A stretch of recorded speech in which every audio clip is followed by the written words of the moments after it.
A few months ago, I expressed how I was at a crossroads, how I had been working as a healer and as a transformation guide for several years now, and that I felt like I was at the end of that chapter. I am completing a 7-year cycle. We know with 7-year cycles that there is a death and a rebirth process that occurs. This is where I have been, and I had to come to that acceptance and realization before I could enter into a new. For many years now, I have been terrified to fully allow and commit to the artist aspect of me and to allow that inclination and that force and that call, that energy to show me, to lead me. In that time, the ghosts of the little girls inside of me has sought me out, wanting to lay down her wisdoms. I thought I had learned how to acknowledge my inner child, my inner children, but I realized that I hadn't really learned how to listen to them and to honor what they had to say to me. I am a millennial, you see, and while it may seem natural or somewhat easier for the younger generations to come into who they really are and to follow their bliss more organically and to just simply be themselves, some committing to be and express themselves as artists and live as artists, things are a little trickier for our generation. We are the generation that came in still somewhat conditioned and attached to the wounds of our ancestors, the wounds of the histories of our countries. So for myself as a South African, the limitations of apartheid and everything that came with it, the violence, the distortions, the subjugation and these energies of repression that we inherited from our grandmothers, our grandfathers, our mothers and our fathers was something that we carry deep within us. And we are the generation that is called to uproot those distortions, those lies, those traumas, to break those curses.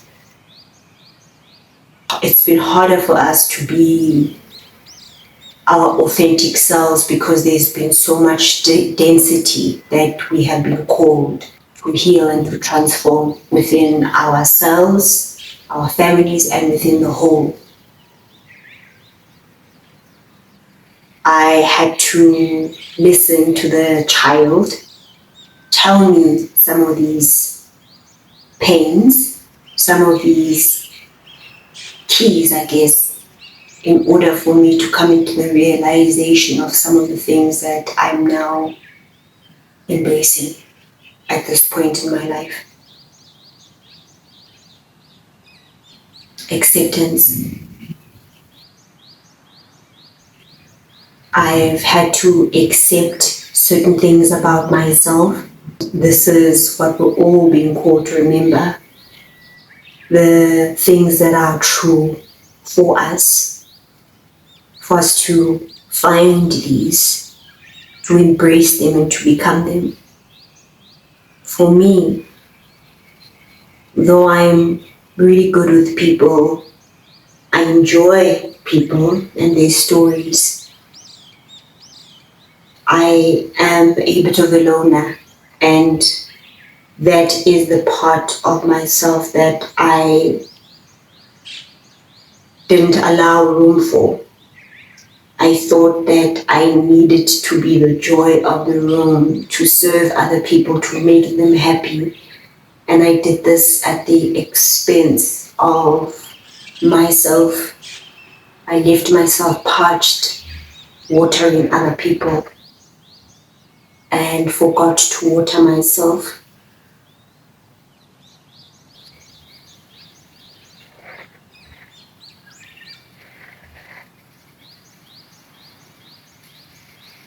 We create as children because we're still so close to source energy. We're still one with God. We're one with Christic energy. So when I say how to remember to be a child as an adult means to empty oneself, to allow yourself enough to be a vessel for souls to flow through. I lived most of my life trying to make the people around me proud, joyful. I wanted to make sense to others. I wanted to be accepted. I wanted to belong.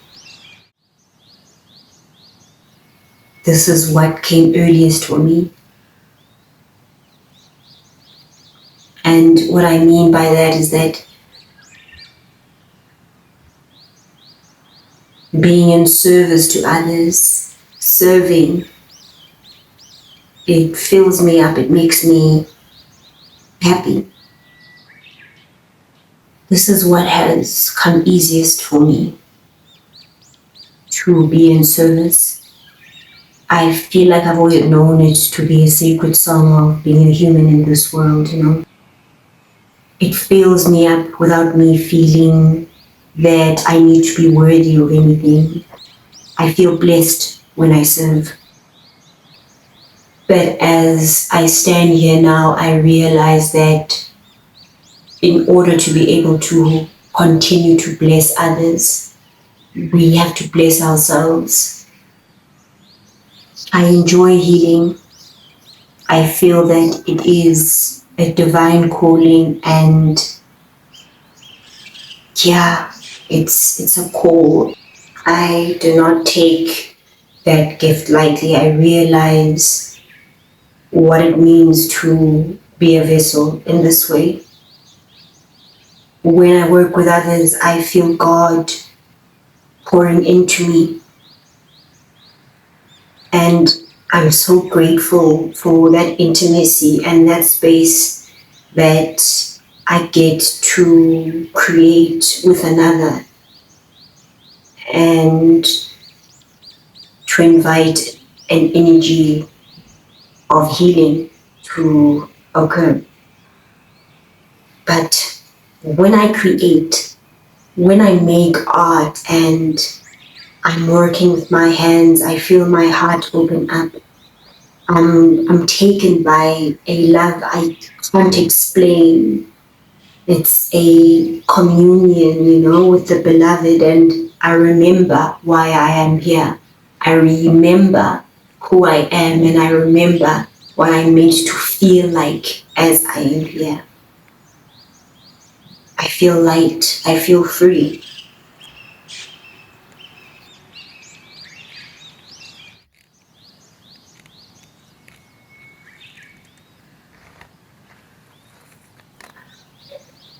Hello and welcome back to my secret garden. If it's your first time here, my name is Vui, and among other things, I am a storyteller. I am also a healer and transformation guide, and I help people to remember the songs of their soul, to remember who they really are, and I help individuals repattern their childhood traumas and conditioning that keeps them from being who they really are. I am also a textile artist and painter. Welcome. I woke up this morning in a sort of dialogue with my inner child, my inner children, as I like to call them. It was a nudging. Psst, psst. The inner parts of me were trying to communicate with me. I thought that I had healed my inner children, and I am realizing that though I pay attention to those parts of me that are trying to heal, I don't actually always listen to what they're trying to communicate to me, what they're trying to say.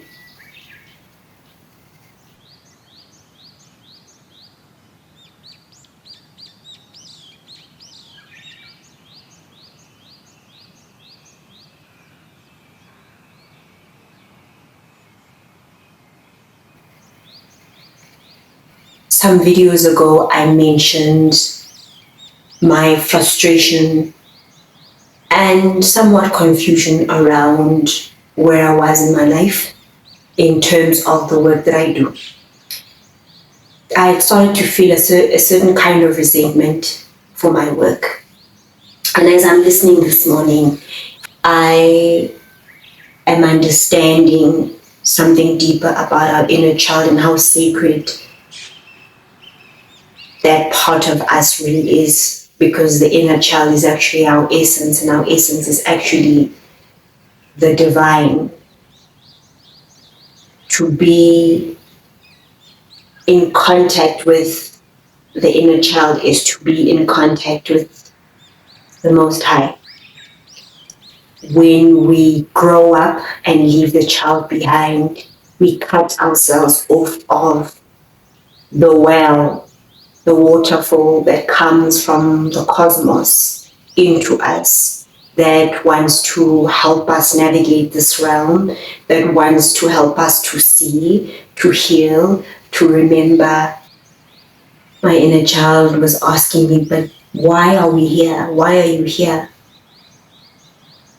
It's been in these last couple of months where I've committed more to the thing that terrifies me the most, which is my art, creating.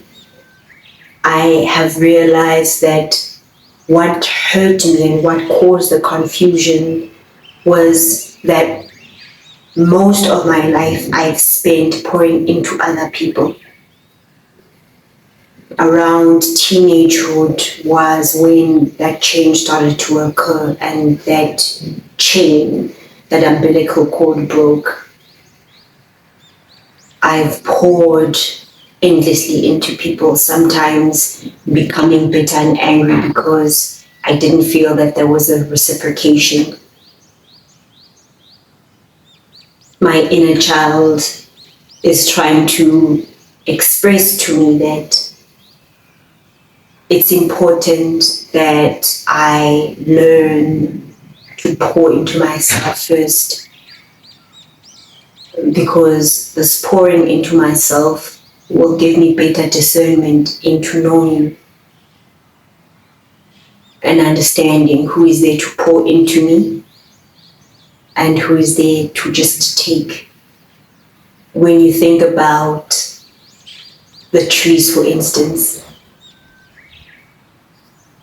We give them our oxygen and they give us our carbon. And it's this reciprocal relationship. But somehow humanity is at this place where we've almost deserted each other. And so we don't sustain each other. We don't pour into each other in the ways that we really should. I was then also thinking about how a lot of the relationships I've had have been people who come to me when they're in need, when they need something, but when there's bounty, when they're joyful, it's not necessarily the case that they're there. They're good when they're good. When they're not good, that's when they remember me. I then had to go back to childhood and how, as children, we knew instinctively who to move towards. We loved those that loved us and we loved those that vibrated similarly to us. And when I say that we loved those, it's not to say that we didn't love anybody else, but we recognized that symbiosis that I'm talking about when we think about the tree and us, and how we give to each other. When my children asked, why are we here? I thought about the fact that we're here to be ourselves. We're not human beings, we're human beings and we are here to be. We are here to be happy, to live, to feel alive, to feel joy. We are here to take this world in, to appreciate it more, to make memories, to share our stories. We've all got stories to share, and all of those stories have something that they want to teach us. We've cut ourselves off of the circulation that gives us whole life. We often go to the sacred place or call on God or remember the divine when we're in pain, but source energy is meant to exist with us. It's meant to walk with us through this life. And when we observe children, we are able to remember, or at least to figure out what it means to be an adult and how to exist as an adult. I'm thinking about the lessons that children gave me, and I can't help but think that maybe the ways that children wake up and they're excited to find adventure, to squeeze joy and laughter and adventure out of their days. Children who want to play and want to explore and are curious about the world. I'm beginning to believe that those are the defining components of being human, not just of being a child, but of being human. The way that children move and live within their body, the ways that they express themselves and how they need to scream sometimes because maybe you need to clear your throat chakra. How they run without any reason. Maybe we need to run from time to time. Yeah, today I'm thinking about the necessity and the importance and the significance of remaining a child as an adult. I don't know. I think there is some secrets that are hidden in our childhoods that can help us to remember how to not be anxious about where we are in this world. As children, we know innately that we are wonderful.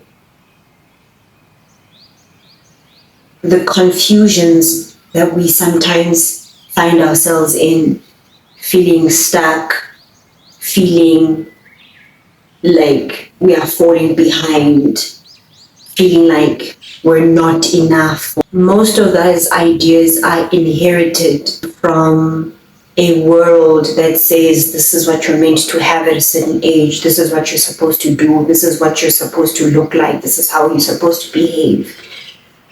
But actually, none of that is true.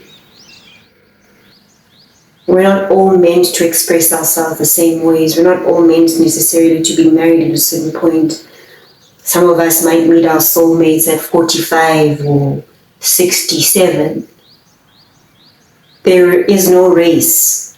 There is no definitive way of living your life. And our anxiety comes from thinking that we're supposed to do this. We're supposed to be this. But who said so?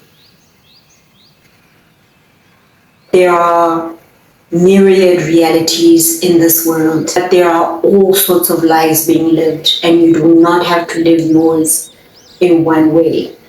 And the inner child knows this, because the inner child knows fundamentally, innately, that they are valuable, that they're lovable, that they are here to exist as themselves. The significance of being connected to the inner child means that it is okay for you to say and to choose. Like I know for myself, I want peace in my life. I want simplicity. I want a slowness of pace that I'm able to actually enjoy life and to hear the birds sing and to see the sunset and the sunrise and to make certain decisions that might seem insignificant to other people but mean the world to me, like being able to go outside and to lay on the grass and to look up at the sun. You have your own version of what that might be. But I want to be able to touch life. I've struggled with fully showing up as myself, as my essence, as the inner child, as my God source-ness, because I've held on to ideas that have been given to me by, whether it's familial patterns or the world as it is, and how it tells us how things should be. But I have had to remember and listen to my inner child and say, but I don't know. I don't think that's what we want.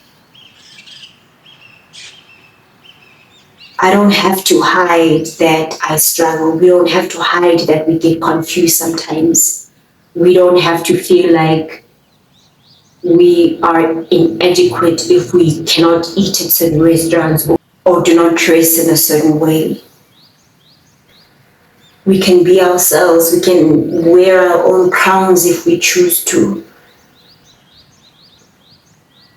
Our value is in who we are, our capacity to feel good being ourselves, to feel what it is that's moving through us, to have the courage, the fortitude, and the wisdom to know how to be with ourselves, to listen to ourselves, to embrace ourselves, to honor ourselves. Our value is in our heart, how we're able to love and to love ourselves and to share with others and to lift others up where we're able to. To me, that's wealth. To me, that's value.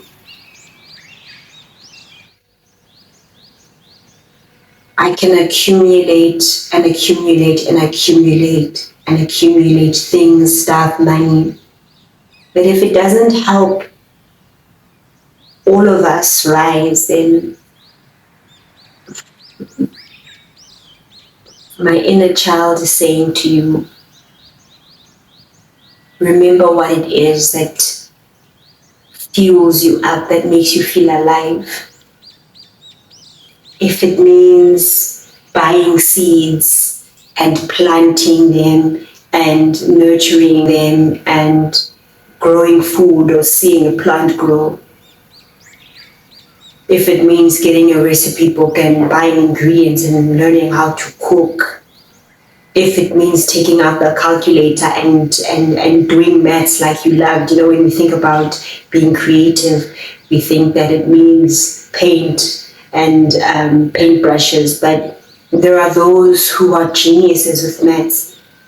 Look at an example as Terrence Howard, who is this amazing actor, and who knew that he was a genius who was contemplating cosmic laws and sacred geometry, decoding mathematics and coming up with new theories, challenging maths as it is, challenging the grades. This is who we can become if we allow ourselves to be curious about who we are, and we allow ourselves all the facets that make us who we are. We don't have to compartmentalize ourselves. I am this thing. Yes, I am a healer and I'm a great healer, but I become an even better healer when I pour into myself by being a blessing to myself like I am to other people.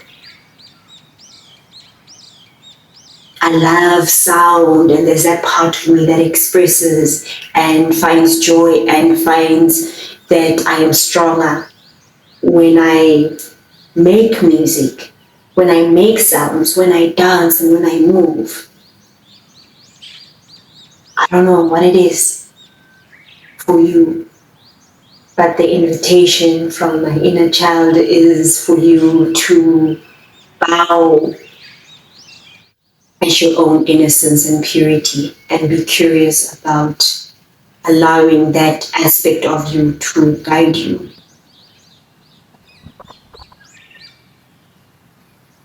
This is what Holy Communion is. This is what prayer is. This is church.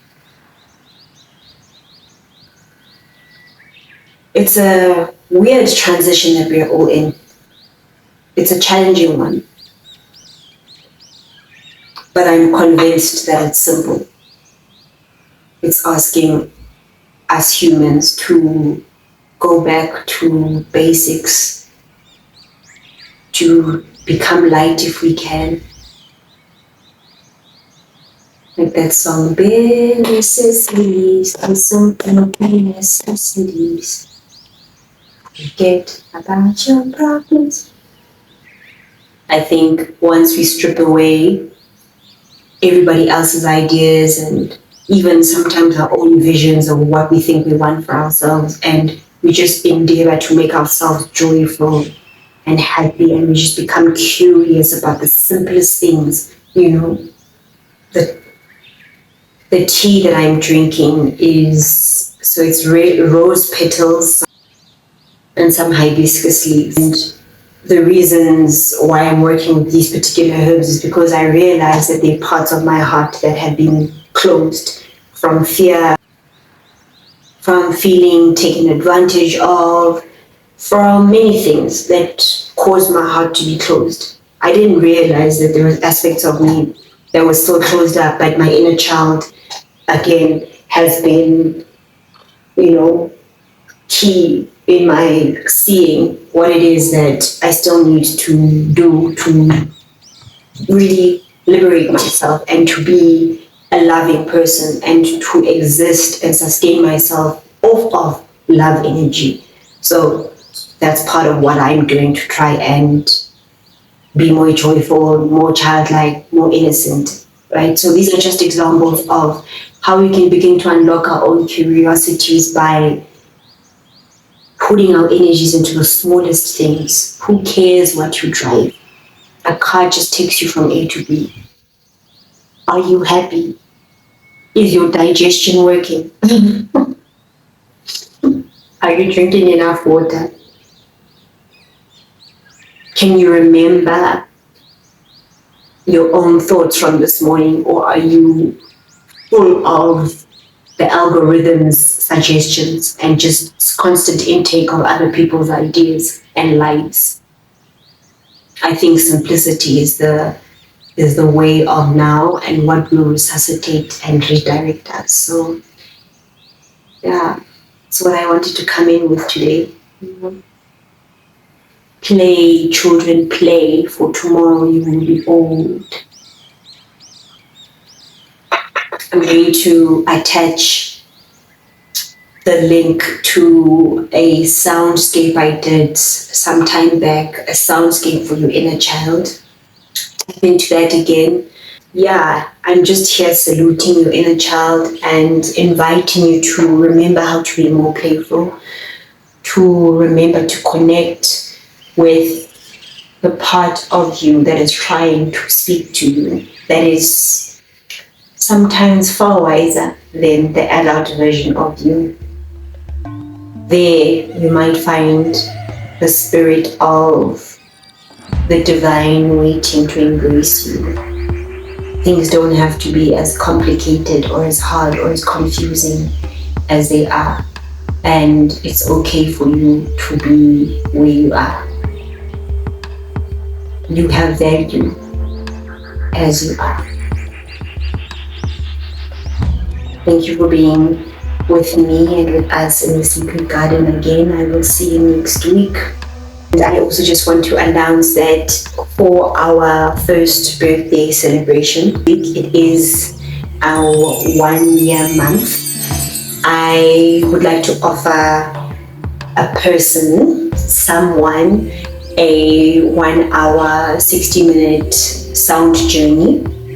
And all you have to do is comment in the comment section what maybe your favorite quote is or your favorite childhood memory is. You can also comment about other videos that you've enjoyed. And when we get to the number 222 followers, I will then choose randomly. I'll still figure out how to do it. Maybe select all the names of the people that have commented and put them into a magic jar, and then I'll choose a name and I will announce the winner once we've reached that number. So if you are keen to participate and get a sound journey and a little bit of something else on the side, but that's I'll reveal later, let me know and comment below. I love you and I will see you soon. We are done.